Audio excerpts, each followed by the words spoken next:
Hello team, welcome to another Two Fat Brokers podcast. I am Barney from Dubai. I am Ben from Abu Dhabi. Before we start, once again, hear our plea for... Those in peril on the sea? Not plea, I don't think please right. Like and subscribe, guys. Come on. Take your naught but a second. Today we are going to discuss the fees or hidden fees when buying property in the UAE. Not just when buying, when holding and selling as well. And holding and... God, hidden a lot property of fees. data. We are full of data, as the comments in your Instagram always say. We never have any Too data. many numbers, they say. Too many, too much information. You've got all the numbers. Too much data. Yet they still keep watching. Okay, so, I guess I'll go first. So we'll start with buying. Do it. Then we'll do selling. And then we'll do holding. Weird way around, but sure. Let's not do it chronologically. Okay. Cool. So buying. Buying. Okay, so we'll start from the most important one. 2% to your selling agent or your buying agent. A buyer of a property in the UAE pays their real estate agent 2% plus VAT. Is it ever any more? No, I don't think it should be. I don't think it should be any less. I don't think it should be any more. But you've probably had agents come to you and say, listen, I've got this property from another agent. Mm-hmm. Can your buyer pay 3%? One for you, one for the middle guy, and one for the other agent. No. So if there's a middle guy, what I offer the middle guy is 0.5%. So you take 0.5% from me, 0.5% from the other side. So the middleman gets 1% out of the 4. Well, so you're talking about the seller paying 2%. So seller pays 2%, buyer pays 2%. Right. Okay. But we're talking about your buying fees at the moment. So don't. So he'll get 0.5% from you, and you'll keep the 1.5%. middleman. Yes. Okay. So the middleman gets 0.5%, but you never charge your buyer more than 2%. I don't believe you should. I don't think it's ethical, personally. Okay. I don't think you should ever take less than 2%. What if it's a great deal? What do you mean? You got a cracking deal, let's say. You got a really you got something $1 million below market, and you know your buyer's going to rip your arm off for it. Yeah. Would you ever try and take any part of that $1 million, or you just be like, no, 2%? If you are representing a side, that side pays you 2%. That's my belief. Okay. There are loads of agents out there who'll try and take more. Fair enough. If that's what you want to do, and if that's that's your modus operandi, have at it. Personally, I don't think you should take more or less than 2%. Can I carry on now? You may. Thank you very much. You're welcome. Buyer will also pay VAT on that. If you are buying with a mortgage, you will have to pay, usually depending on the bank, but about 0.25% of your mortgage value to the land department. And at transfer, you will also need to pay 4% of your purchase price, not including VAT. 4% of your purchase price to the land department. That is called what we call in the UK stamp duty. It is a duty that you pay the government. You will also need to pay your, we have conveyancers here. So in the UK and the US, you have solicitors in the UK, lawyers in the US. In the UAE, we have conveyancers. Depending on on your conveyancer, depending on the value of what it is that you're buying, your conveyancer will charge you anywhere between 5,000 dirhams to 30,000 dirhams, depending on the value. There will be trustee fees. So you do your transfer at a trustee office. Your trustee will charge you around 4,500 dirhams. There will also be 520 dirhams for a new title deed issuance. That is about it in terms of NOC from your NOC is paid for by the seller. Is it now? Okay. It's paid for by the seller. Right. NOC means no objection certificate. Correct. We'll talk about that when we talk about selling fees, I guess. Benjamin, what do they pay in Abu Dhabi? So same as Dubai for the broker fee, 2% plus VAT. Is there any moment where that should be more or less?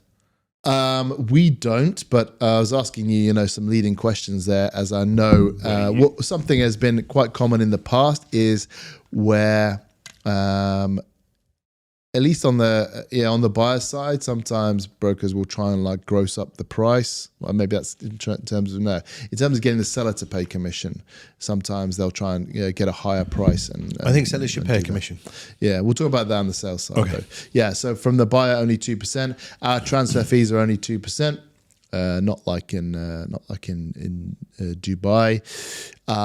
We don't have conveyancers. Conveyancing is done by the real estate agent. We don't have a trustee office, but there is something called Dari, so you can either transfer in Dari or at ADREC, which ADREC is the Abu Dhabi Real Estate Centre, and there's a small fee there. Dari, I think it's something like 1,500, and at ADREC it's like 700. If you've got a mortgage, you got to pay 0.9% of your mortgage to register the mortgage. So I think for you it's 0.25%. Is it 0.9 or 0.09? No, I think it's 0.9. So 0.9%. Yeah. Damn. It only end up being a couple of thousand dirhams maximum. It depends on how big your mortgage is. To register it. And sometimes the buyer does have to get an NOC. Because in Abu Dhabi we'll sometimes run a 2 NOC process. So the property manager needs to give an NOC to the developer. The developer will then give the NOC, which you take to transfer. Sometimes the developer NOC is paid for by the buyer because the buyer needs to go in, sign the community declaration form before he gets his NOC, and then he pays for the NOC. NOCs cannot be more than 5,000 dirhams. They're normally around 3,000 dirhams. So if you were to go, this is your sort of top line number and chattels, you're looking at 4%. To buy something in the UAE, in Abu Dhabi, and change, yeah, and change. So in in Dubai, it's 6% and change. Yeah, roughly speaking. Okay, interesting. And I don't think there's any other fees on top of that. That's about it. Of course, when you buy a unit to move into, you got to put down your deposits for all your utilities. Yeah, you got to put down a chilled water deposit, gas deposit. ADDCs now moved to Taka. Those used to be 1,000 dirhams. There's been some change around that now, but you got to pay for that. So if D were here, your deposit needs to be, regardless of the size of the house, it needs to be 3,500 dirhams. So you can have a 55,000 square foot house for Diwa. You put in your 3,500 dirhams. You have a studio as a deposit. That's a lot. Yeah, I mean, it's in case you nick off without paying the final bill. In a studio, that's about 6 months worth of Diwa in a 50,000 square foot house. That's about a week. Less. Yeah, no, that's pretty crazy. And obviously, you've got to pay as part of the NOC process, the buyer will usually have to pay the service charges to the end of the year. Of course, yeah. If you're buying, again, same in Dubai, you pay your that's the seller's perspective. So the seller has to pay the service charges up until the end of that quarter. The buyer then pro rata pays them only back. The quarter. In Abu Dhabi, it's almost always the year. So the seller will pay it, and then the buyer's got to pay it back to him from the transfer date. It depends on which developer you're using for an NOC. Interesting. And service charges, for those of you who don't know, are the charges levied by the Owners Association to pay for your security guards, like your garden, paddle tennis court, your paddle tennis courts, your landscaping. If it's an apartment block, your AC in the hallways, pool, lifeguard, all that kind of stuff. Yeah. What would you say a fair service charge in Dubai is, Barn? Do you know what? We'll do service charges when we do holding. We're now going to do selling. Okay, all right. Let's do selling. Oh, no, you want to do holding because that's chronological. Well, yeah, let's do it. Okay. We're talking about service charges. Right. Well, that was a brilliant segue, may I say. Thanks. I lured you in there. A fair service charge. Well, this is quite an interesting topic, right? Because it goes back to homeowners associations. Okay. There is a law in the UAE that separate laws in Dubai and Abu Dhabi. Okay, sorry, law in Dubai that after 6 years, there has to be attempts for the master community manager to hand over the community to a what do you call them, homeowners association. I only know of one building that has done that, and that is Le Rev in the marina. And they are a fully concierged, fully serviced building. Park your car out the front. Someone will park your car for you. Someone will come out, take your shopping up in the service elevator, take it to the back door of your apartment. Spa, gym, Why everything. the back door? Staff entrance to the back door of your apartment. Okay, that's a pretty fancy one. Yeah. Okay. Now, their service fees are 12.5 dirhams a square foot. Very reasonable. Comparable to one of the major developers here. Pick one, right? No concierge service, pool, gym, no valet service for your car, 32 dirhams a square foot. You'd say that's standard, 32? I mean, look, it goes anywhere from 12.5 to 105 is the highest I've heard. 105? Yeah, I think the Burj Khalifa is now even more than that. But there's the Four Seasons on the canal is over 100 dirhams a square foot. That is It's wild. very reasonable. Wild. I mean, Yeah. But with a branded residence like the Four Seasons, there is an element of that money that they have to pay to the Four Seasons brand. So, But for services. But for obviously services. with a markup. Yeah. what do I think is reasonable? I mean, I'd have to look at, I think, there's certainly margins being made What's from JVT? a lot of developers. So houses are cheaper. Houses, depending on so Emaar will charge you about a bit less than 2 dirhams a square foot on the plot size. Okay. I mean, so Okay. that's... Nikhil will charge you about the same on the plot size. Okay. So my plot is just under 8,000 square feet. Right. But my service fees, because it's Jumeirah Village Triangle, which isn't the most desirable community, although I'm a big fan and it's getting better. I just have to caveat that. I think my service fees are about 13,000 a year. Okay. That's very About reasonable. 1.5 dirham. Yeah, and obviously villa communities are less because there's no AC. I mean, I think when we've done this breakdown for our property management company, AC is probably the biggest cost for AC, and actually and management fees the biggest cost for owners associations. Oh, we still pay management fees in our community for the Yeah. for the security gates that we haven't had for the last 5. No, I mean your management fees will be also to manage the landscaping and Yeah. the road maintenance Yeah, and all that. but kind of not stuff. for It's security not- gates we don't Not have. for security gates. We yeah. we get charged for them. Well, boo-hoo.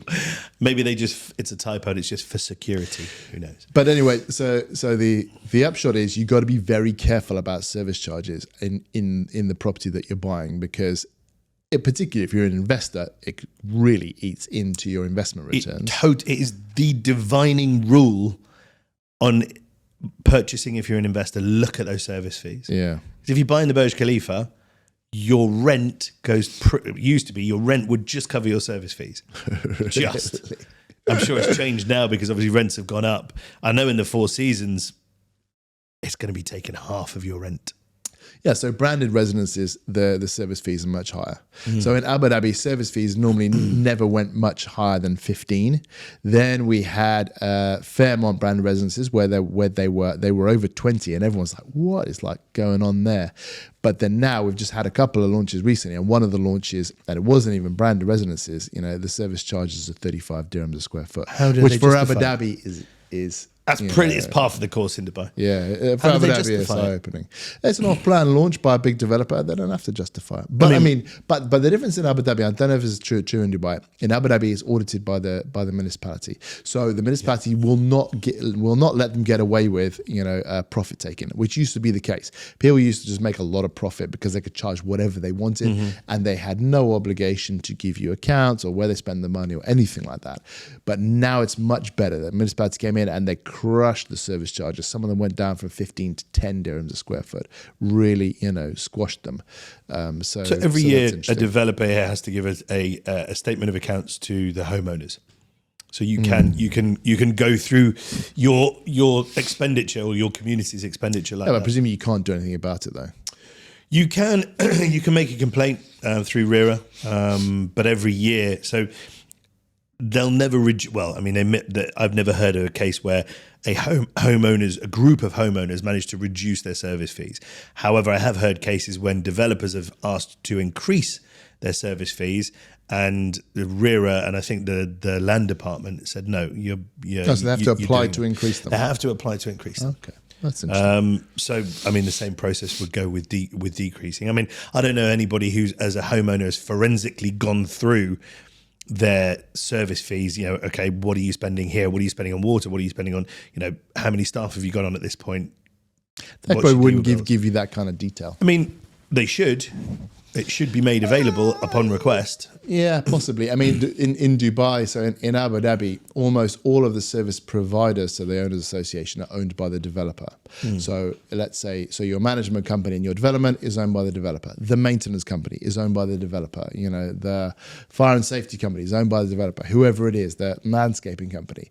So you really don't have any view on, okay, is this like a reasonable price for the landscaping company to be charging because it's owned by the developer. So, Well, you go to a private company and get them to quote for the job. I mean, yeah. So this is interesting, right? DIWA is not more or less expensive across the Emirate. They are. What would you say? I mean, I guess it's probably not something you know about. Certainly not something I know about. But like for like, DIWA in a house in Abu Dhabi is going to be the same for a house in Dubai. We have Taka, but Taka. I don't know, to be honest. I mean, I would hazard a guess it's the same price across the board. So if a community in Abu Dhabi can be charging 15, call it 20 dirhams a square foot, why can a community in Dubai not be charging the same? Assuming they have the same paddle tennis courts, only takes same up gym. a certain proportion. I mean, I think probably salaries are higher in Dubai, for example. Chilled water is a big thing. The chilled water provider that you're using, again, often owned by the developer. Yeah. But anyway, I mean, we could get into the weeds on this, but so in terms of costs for holding, service charge is a massive one. Massive. Maintenance on houses will always be more than maintenance on apartments. Yeah, that's fair. Insurance. Of course, yeah. Particularly if you've got a mortgage, you're going to need insurance on your house. I mean, you should have insurance on it anyway, on the structure. So if it falls down, you can rebuild it, and also your contents. No, contents is on the behest of the tenant. You don't have to, but yeah, you probably should. Yeah. What else? DIWA not paid by you, it's paid by a tenant. If you're if you're a tenant, you've got to pay your. No, this is holding. This is not about tenants. This is holding as owners. Sure. I think that's about it, to be honest. So you've got service fees, maintenance. That's it. Mortgage payments. Mortgage repayments. Yeah. I mean, obviously, what I like to do, obviously, we're not strangers to the fact that the UAE real estate markets can be a little volatile. So what I do when I'm buying real estate investment stuff is I look at the lowest amount that property has rented for in the last, it was going back to 2009, and say, okay, as long as my mortgage can cover that amount, or that amount of rent can cover my mortgage, that is 100% safe purchase. That now is almost basically entirely cash because rents in 2009 were so low. But it's really important for you, if you're buying an investment property, to make sure that you're not just servicing the loan at today's rents. You need to make sure that if the rents do go down by 20%, 30%, you can still service your mortgage. And that way you've ring-fenced that property. Okay, you may not be pulling any dividends out of it, but you will also never face the day where the bank come, keys please. They knock, huh? They do. Very Twice. polite. Okay, then disposal, selling your property. You want to do Dubai first? Yeah, NOC usually costs you around 3,500 dirhams, 2% to your broker plus VAT. Mortgage deregistration, which I think is the same as re-registration, or mortgage registration, which is 0.25%. I'm not 100% sure about that. And then obviously you need to speak to whatever your bank is, whatever your bank's early repayment charges are, because if you're paying off your mortgage before the 25 years, 10 years, 15 years, however long you've taken it, you will need to repay that mortgage. And there will obviously be a little bit of pound of flesh that the bank will want to take for you for that privilege. Is there a limit on how much they can charge? I don't know. Okay. In Abu Dhabi, it's 10,000. I don't know if that's a central bank. No, it's way more than that in Dubai. Really? Yeah. Oh, wow. Okay. Yeah. It's a percentage. Wow. Okay. Didn't realize that. There you go. That's why you should buy in Abu Dhabi. So for Abu Dhabi, sellers don't normally pay broker fees, but it's becoming more and more common. You'll have an NOC as well, again capped at 5,000 plus VAT, normally around 3,000. Mortgage deregistration is 1,000 dirhams. Early repayment fees are a percentage, but capped at 10,000 of your mortgage. And yeah, I think that's it for selling. One thing I did mention about service fees in Dubai, your developer is only allowed to charge you 1/3 of the service fee for any terraced area. So your internal area, which is your AC'd area, is going to be X amount. 1/3 of that is what they'll charge you for the terraced area. That was a law that came in a few years ago. But you say that some of these guys charge you on the plot? For a villa. Yeah. But for an apartment, terraced area, balcony. So in Abu Dhabi, it's 25% of the balcony for an apartment. And service charge is always on the built up area of the property. 25%. Did I say? What did I say? Well, third. Oh, did I? Sorry, 25%. Oh, yours is 25%. Yeah. Okay. Sorry. Yeah, ours for villas is always on the built-up area of the property, and for Al Reef, bizarrely, unusually, it's the built-up area in the SPA, which is different to the title deed. In the SPA, they include like the forecourt and the terrace and stuff like that. But it's still some of the cheapest. That's your GFA. The cheapest in Abu Dhabi, Al Reef. It's again about 2 dirhams a square foot. Okay.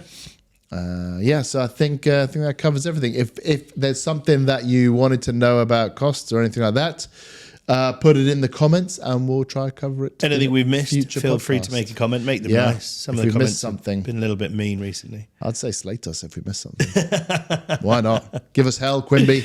Yeah, it's me that answers these things, Ben. It's, sometimes it just takes the wind out of my sails. I feel your pain. Good. I'm glad. I have been Barney from Dubai. I've been Ben from Abu Dhabi. We have been the Two Fat Brokers. Still, like and subscribe, and we'll see you next time. Hasta luego.